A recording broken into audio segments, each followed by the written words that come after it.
Hello everyone, this is the third vlog, and in this one we will try to combine the first two in order to have a little variation of the focaccia bread. We will resume at the point where the focaccia is being finally spread out to the final stage. The salt has been applied and it's resting for 30 minutes. From that point on, I will be showing you the difference. In the meantime, I put on the screen the new dosage for this one, which is going to be a little bit bigger. Let's prepare the oven at 450 degrees while we are attempting at this final preparation, the new stage.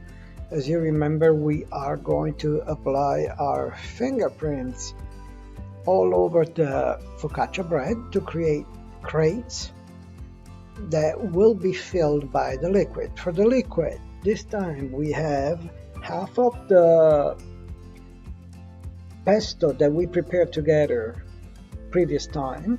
I'm only using half of it with 4 tablespoons of water and a little bit of olive oil, probably 1 tablespoon.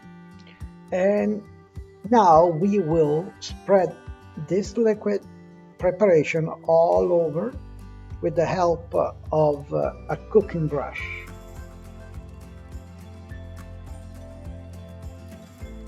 Once we're done brushing, let's put it in the oven at 450 and it'll stay there for 10 minutes.